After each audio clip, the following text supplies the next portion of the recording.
अस्सलाम वालेकुम। Human brain एक कॉम्प्लेक्स ऑर्गन है जो हमारे स्कल में पैक्ड होता है। ये हमारे बॉडी फंक्शंस को 5 सेंसेस यानी कि साइट, स्मेल, टच, टेस्ट और हेयरिंग के थ्रू मिलने वाली इंफॉर्मेशन को प्रोसेस करके कंट्रोल करता है। ये बेसिकली इंफॉर्मेशन को इस तरह असेंबल करता है कि हम उसे आसानी से समझ जाएं। एवरेज एडल्ट ब्रेन का वेट तकरीबन 3 पाउंड्स तक होता है। ब्रेन और स्पाइनल कॉर्ड दोनों मिलकर हमारी बॉडी का सेंट्रल नर्वस सिस्टम यानी कि सीएनएस बनाते हैं।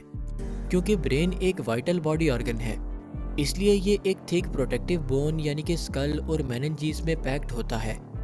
स्कल का काम ब्रेन को इंजरी से प्रोटेक्ट रखना होता है, जबकि मेनिंजेस 3 टिश्यू लेयर से मिलकर बनी होती हैं जो ब्रेन को एडिशनल प्रोटेक्शन प्रोवाइड करती हैं।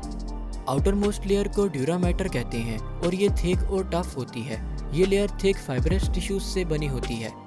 मिडल लेयर को एराकनॉइड कहते हैं और ये थिन और ट्रांसपेरेंट होती है।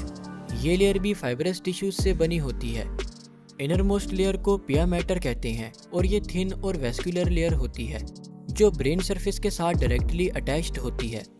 एराकनॉइड और पिया मैटर के दरमियान खाली स्पेस में एक खास फ्लूइड होता है जिसे सेरिब्रोस्पाइनल फ्लूइड कहते हैं। इसके अलावा ब्रेन के डीपर पार्ट्स में मौजूद होलो कैविटीज में भी सेरिब्रोस्पाइनल फ्लूइड होता है। इन कैविटीज को वेंट्रिकल्स कहा जाता है। ब्रेन में टोटल 4 वेंट्रिकल्स होती हैं और इनमें मौजूद फ्लूइड ब्रेन और स्पाइनल कॉर्ड को इंजरी के वक्त कुशनिंग प्रोवाइड करता है। तो आइए अब ब्रेन की सेलुलर कंपोजिशन पर बात करते हैं। ब्रेन 2 तरह के सेल्स से बना होता है, जिनमें नर्व सेल्स जिन्हें न्यूरॉन्स भी कहा जाता है और ग्लिया सेल्स शामिल हैं। न्यूरॉन सेल्स इलेक्ट्रिकल और केमिकल सिग्नल्स की मदद से इंफॉर्मेशन ट्रांसफ़र करते हैं। ब्रेन में तकरीबन 100 बिलियन न्यूरॉन्स पाए जाते हैं, जबकि ग्लिया सेल्स न्यूरॉन्स को नरिशमेंट, प्रोटेक्शन और स्ट्रक्चरल सपोर्ट प्रोवाइड करते हैं। बॉडी में ग्लिया सेल्स की तादाद न्यूरॉन से तकरीबन 10 से 15 दफ़ा ज़्यादा होती है। अगर ब्रेन को 2 बराबर हिस्सों में तकसीम किया जाए तो ब्रेन में 2 मुख्तलिफ पोर्शंस नज़र आते हैं, जिन्हें ग्रे और वाइट मैटर कहते हैं। ग्रे मैटर ब्रेन की आउटर डार्कर पोर्शन को कहते हैं, जबकि वाइट मैटर ब्रेन के इनर लाइटर पोर्शन को कहते हैं। Grey matter neuron cell body से मिलकर बना होता है, जबकि वाइट मैटर माइलिनेटेड एक्सॉन से बना होता है। ये दोनों रीजन्स मुख्तलिफ रोल प्ले करते हैं। ग्रे मैटर का काम इंफॉर्मेशन को प्रोसेस करना और मीनिंगफुल बनाना होता है, जबकि वाइट मैटर का काम प्रोसेस्ड इंफॉर्मेशन को नर्व सिस्टम के बाकी हिस्सों तक ट्रांसफ़र करना होता है। अब हम ब्रेन के हर पार्ट को डिटेल में डिस्कस करेंगे। ब्रेन का वो पार्ट जो किसी खास वक्त में इंफॉर्मेशन को प्रोसेस करने का काम करता है, उसे ब्लड की ज़्यादा ज़रूरत होती है, और साइंस में एडवांसमेंट्स की वजह से हम ब्रेन के अंदर तक ब्लड वेसल्स को स्टडी कर सकते हैं, जिससे ब्रेन के हर पार्ट का फंक्शन मालूम करना इंतहाई आसान हो गया है।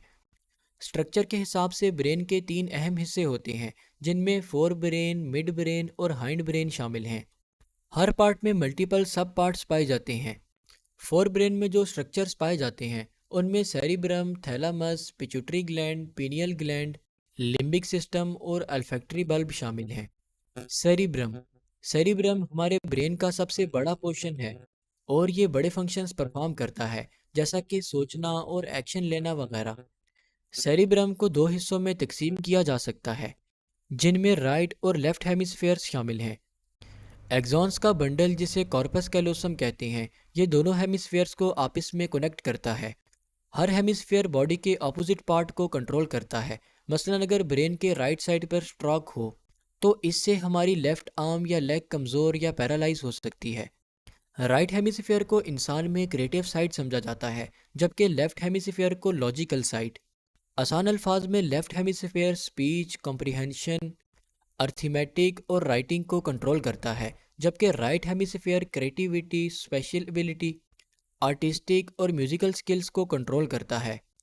सेरिब्रम के 2 रीजन्स होते हैं, जिनमें आउटर डार्कर रीजन को सेरिब्रल कॉर्टेक्स, जबकि इनर वाइटिश रीजन को सेरिब्रल मेड्यूला कहते हैं। कॉर्टेक्स सेरिब्रम के सरफेस को कॉर्टेक्स कहते हैं।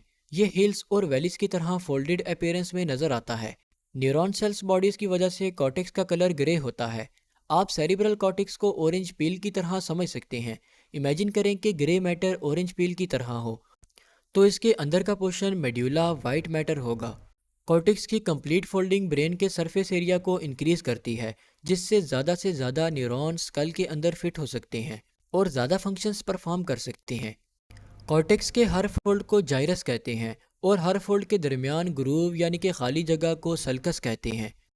कॉर्टेक्स में कुछ लार्जर ग्रूव्स भी पाए जाते हैं जिन्हें फिशर्स यानी कि होलो ओपनिंग कहते हैं। लार्जर ग्रूव सेरिब्रम को 4 बड़े हिस्सों में तकसीम करते हैं जिन्हें लोब कहा जाता है। हर लोब एक खास फंक्शन परफॉर्म करता है। Frontal lobe. Frontal lobe brain का लार्जेस्ट लोब समझा जाता है और ये हेड के फ्रंट रीजन में पाया जाता है। ये पैराइटल लोब से सेंट्रल फिशर्स जबकि टेम्पोरल लोब से लेटरल फिशर्स के थ्रू अलग हुआ होता है। फंक्शंस के हिसाब से कॉर्टेक्स का फ्रंटल पार्ट 3 हिस्सों से तकसीम हुआ होता है जिनमें प्रीफ्रंटल कॉर्टेक्स, मोटर कॉर्टेक्स और ब्रोकास एरिया शामिल हैं। Prefrontal cortex. Prefrontal cortex frontal lobe के फ्रंट पर वाक़या होता है। ये पार्ट इंटेलेक्चुअल और इमोशनल इंफॉर्मेशन की प्रोसेस का काम करता है जिनमें एग्रेशन, डिसीजन मेकिंग और जजमेंट शामिल हैं।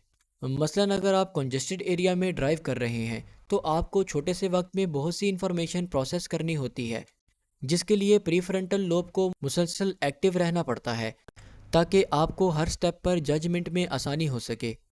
मोटर कॉर्टेक्स फ्रंटल लोब का वो पोर्शन है जो प्रीफ्रंटल कॉर्टेक्स की बैक पर मौजूद होता है। मोटर कॉर्टेक्स का अहम फंक्शन बॉडी मूवमेंट को कंट्रोल करना होता है। मसलन अगर आप टेबल से बुक उठाने के लिए हाथ मूव करते हैं तो ये मोटर कॉर्टेक्स के सिग्नल्स होते हैं जो आपके आर्म मसल्स को इस तरह एक सीक्वेंस में मूव करते हैं कि बुक लिफ्टिंग आसान हो सके। ब्रोकास एरिया को मोटर स्पीच एरिया भी कहा जाता है। ये मोटर कॉर्टेक्स के करीब होता है और ये स्पीच प्रोडक्शन में इस्तेमाल होता है। ये एरिया स्पीकिंग के दौरान हमारे ब्रीथिंग पैटर्न्स और वोकल कॉर्ड्स को रेगुलेट करता है। आसान अल्फाज में हम कह सकते हैं कि frontal lobe voluntary movements, expressive language और हाई लेवल के एग्जीक्यूटिव फंक्शंस जैसा कि जजमेंट वगैरह को कंट्रोल करता है। पैराइटल लोब फ्रंटल लोब के बिल्कुल बैक पर मौजूद होता है और फ्रंटल लोब से सेंट्रल सल्कस के थ्रू अलग हुआ होता है। पैराइटल लोब को 3 रीजन्स में तकसीम किया जा सकता है जिनमें इनर मोस्ट पोर्शन को पोस्ट सेंट्रल जाइरस कहते हैं। फंक्शन के हिसाब से post central gyrus temperature, pain, vibration और फाइन टच के लिए सेंसरी रिसेप्टर से सिग्नल रिसीव करवाता है। इस तरह देखा जाए तो पोस्ट सेंट्रल जाइरस ज़्यादातर सेंसरी टाइप की इंफॉर्मेशन को प्रोसेस करने का काम करता है, जैसे कि जब हम किसी चीज़ को टच करते हैं तो ये इंप्रेशन पैदा होना कि ये गर्म है या ठंडा या फिर फ्लैट है या राउंड, तो ये सब पोस्ट सेंट्रल जाइरस से कंट्रोल होता है। इसके अलावा पैराइटल लोब के 2 हिस्से हैं जिनमें सुपीरियर और इन्फीरियर पैराइटल लोब्यूल्स शामिल हैं। सुपीरियर लोब्यूल सेंसरी और मोटर न्यूरॉन्स में कनेक्शन का काम करता है, जैसा कि सेंसरी सिग्नल सुपीरियर लोब्यूल की मदद से मोटर फंक्शन को किसी खास डायरेक्शन में एक्टिवेट करते हैं, लाइक ड्रिंकिंग वाटर। इसके अलावा सुपीरियर लोब्यूल शेप्स को मैनिपुलेट करने और कॉम्प्लेक्स शेप्स को स्पेसिफिक पैटर्न्स में करने के लिए भी हेल्प करता है। इस एबिलिटी को स्पेशल रीजनिंग एबिलिटी कहते हैं।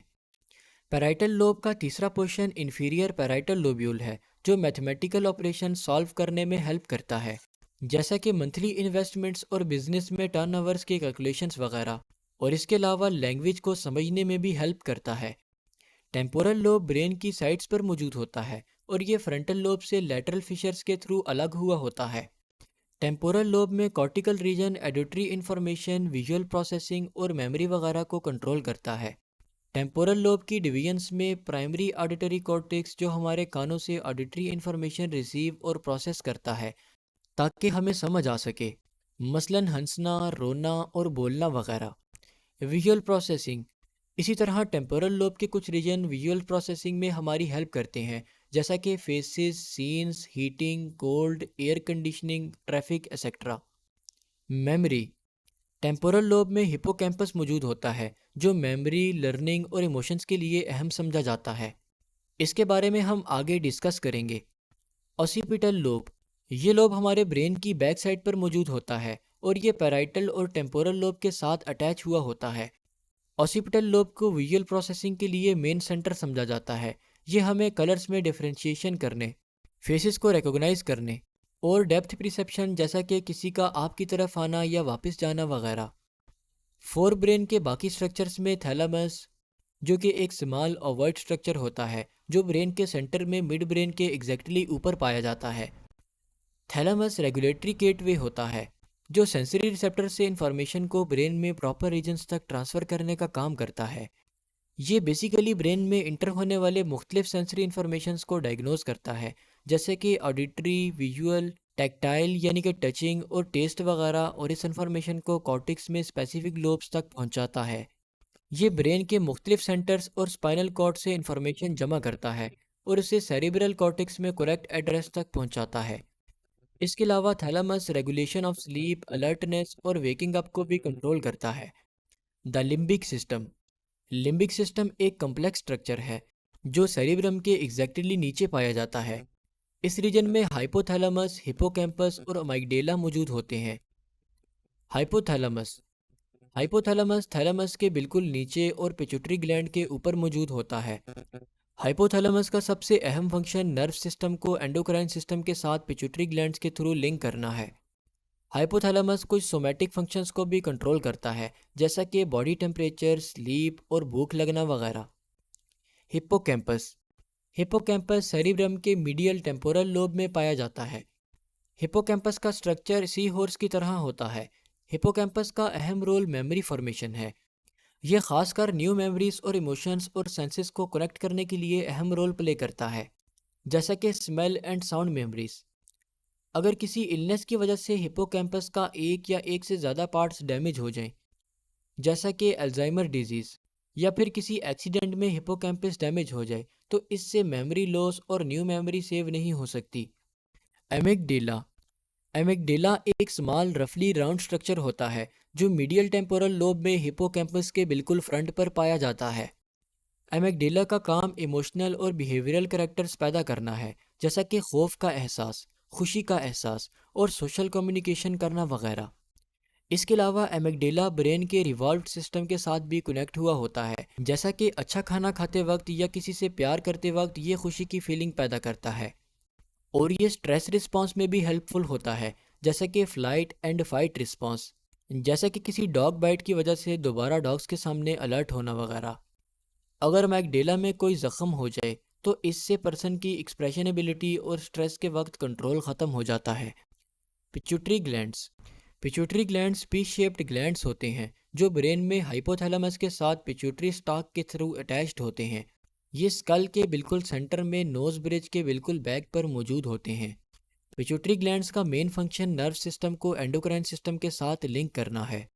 ये बहुत से हार्मोन्स रिलीज करते हैं जो ग्रोथ, मेटाबॉलिज्म, सेक्सुअल डेवलपमेंट और रिप्रोडक्टिव सिस्टम में अहम रोल अदा करते हैं। Olfactory bulb. Olfactory bulb frontal lobe की इंफीरियर बॉटम साइड पर मौजूद होते हैं। ऑल्फैक्टरी बल्ब नोज से ब्रेन की तरफ इंफॉर्मेशन डिलीवर करते हैं और इसीलिए ये प्रॉपर सेंस ऑफ स्मेल के लिए बहुत ज़रूरी है। Pineal glands. Pineal glands third ventricle के साथ अटैच्ड होते हैं। ये मेलाटोनिन सिक्रीट करते हैं और बॉडी की इंटरनल ग्रोथ और सर्केडियन रिदम्स को रेगुलेट करते हैं। अगर पीनियल ग्लैंड्स प्रॉपरली काम ना कर रहे हों तो हमारे स्लीपिंग पैटर्न्स डिस्टर्ब हो जाते हैं, जो इंसोम्निया की वजह बनते हैं। पीनियल ग्लैंड सेक्सुअल डेवलपमेंट में भी कुछ रोल अदा करते हैं। Mid brain. Mid brain cerebral cortex के नीचे और हाइंड ब्रेन के ऊपर ब्रेन के सेंटर में मौजूद होता है। मिड ब्रेन ब्रेन का स्मॉलेस्ट रीजन है। मिड ब्रेन हमारे विजुअल और ऑडिटरी सिस्टम के लिए रिलाई स्टेशन का काम करता है। क्रेनियल नर्व्स के 12 पेयर्स में से 2 pairs of nerves exactly mid brain से निकलती नजर आती हैं, जिनमें ऑक्यूलोमोटर और ट्रोक्लियर नर्व्स शामिल हैं जो आइज और आईलिड्स की मूवमेंट को कंट्रोल करती हैं।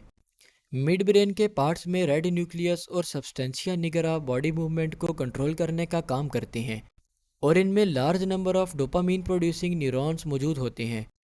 और सब्सटेंशिया निगरा से निकलने वाली नर्व्स की डिजनरेशन पार्किंसंस डिजीज़ की वजह बनती हैं। Hind brain. हाइंड ब्रेन हमारे ब्रेन के 3 अहम रीजन्स में से एक रीजन है जो ब्रेन के लोअर बैक पार्ट में मौजूद होता है। हाइंड ब्रेन के 3 अहम पार्ट्स होते हैं जिनमें पोन्स, सेरिबेलम और मेड्यूला ऑब्लोंगेटा शामिल हैं। आपने यकीनन ब्रेन स्टेम के बारे में सुना होगा, जहां मिड ब्रेन, पोन्स और मेड्यूला आपस में ज्वाइन होते हैं। ये बेसिकली ब्रेन और स्पाइनल कॉर्ड के दरमियान इंफॉर्मेशन ट्रांसफ़र के लिए ब्रिज का काम करते हैं। सेरिबेलम। सेरिबेलम हाइंड ब्रेन का सबसे बड़ा पार्ट है। सेरिबेलम ब्रेन की बैक साइड पर ऑसिपिटल लोब के नीचे पाया जाता है। सेरिब्रल कॉर्टेक्स की तरह इसके भी 2 हेमिस्फीयर्स होते हैं। हर हेमिस्फीयर अपनी तरफ की हाफ साइड ऑफ बॉडी में मोटर एक्टिविटी को कंट्रोल करता है। सेरिबेलम बेसिकली मसल्स मूवमेंट को रेगुलेट और कोऑर्डिनेट करता है। पोस्चर और बैलेंस में हेल्प करता है। गॉड डायरेक्टेड और स्पॉन्टेनियस मूवमेंट को कोऑर्डिनेट करता है। और कुछ कॉग्निटिव फंक्शंस जैसा कि लैंग्वेज सीखना, बाइसाइकिल चलाना और म्यूज़िक बजाना वगैरह उनको कंट्रोल करता है। पोन्स पोन्स मेड्यूला और मिड ब्रेन के दरमियान पाया जाता है। देखने में पोन्स मेड्यूला का लार्ज सेक्शन लगता है, जबकि पोन्स ऑटोनोमिक नर्व सिस्टम में अहम रोल अदा करता है, जैसे कि ब्रीथिंग और डाइजेशन वगैरह। ये सेरिबेलम और सेरिब्रम के दरमियान मोटर इन्फॉर्मेशन के लिए रिलाय का काम करता है।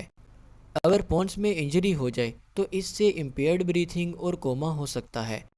Medulla oblongata medulla oblongata pons और स्पाइनल कॉर्ड के दरमियान मौजूद होता है, लिहाजा ये ब्रेन स्टेम का सबसे इन्फीरियर पोर्शन होता है। इसके फंक्शंस इनवॉलंटरी होते हैं और हम मेड्यूला ऑब्लोंगेटा के बिना ज़िंदा नहीं रह सकते, क्योंकि ये कुछ इंपॉर्टेंट फंक्शंस कंट्रोल करता है, जैसा कि breathing, blood pressure, cardiac rhythms और स्वेलविंग वगैरह। ब्रेन स्टेम का पार्ट होने की वजह से मेड्यूला ब्रेन से स्पाइनल कॉर्ड की तरफ नर्व मैसेजेस की ट्रांसपोर्टेशन का काम भी करता है। जैसा कि हमने ब्रेन के स्ट्रक्चर के बारे में स्टडी किया, तो आइए देखते हैं कि इंफॉर्मेशन ब्रेन से बॉडी की तरफ कैसे ट्रांसमिट होती है। ब्रेन स्पाइनल कॉर्ड और क्रेनियल नर्व्स के 12 पेयर्स के थ्रू बॉडी के साथ हर वक्त कम्युनिकेशन में रहता है। Cranial nerves peripheral nervous system यानी कि पीएनएस का पार्ट हैं। क्रेनियल नर्व्स के 10 पेयर्स ब्रेन स्टेम से निकलकर hearing, eye movement, facial sensations, taste और स्वेलविंग और movement of face, neck, shoulders और टंग मसल्स को कंट्रोल करती है, जबकि स्मेल और विजन के लिए क्रेनियल नर्व्स सेरिब्रम से निकलती हैं। आखिर में आइए देखते हैं कि ब्रेन की प्रॉपर फंक्शनिंग के लिए ब्रेन को ब्लड सप्लाई कैसे होती है। ब्लड वेसल्स के दो सेट्स ब्रेन को ब्लड और ऑक्सीजन सप्लाई करते हैं, जिनमें वर्टिब्रल आर्टरीज और इंटरनल कैरोटिड आर्टरीज शामिल हैं, जबकि इंटरनल जैगुलर वेन्स को ब्रेन से हार्ट की तरफ ब्लड मूवमेंट के लिए अहम समझा जाता है। होप सो आज की इस वीडियो से आपको काफ़ी कुछ ज़रूर नया जानने को मिला होगा। मैं आपका होस्ट साद खान आपसे मिलूंगा किसी नई वीडियो में किसी नए टॉपिक के साथ। तब तक के लिए अल्लाह हाफिज़।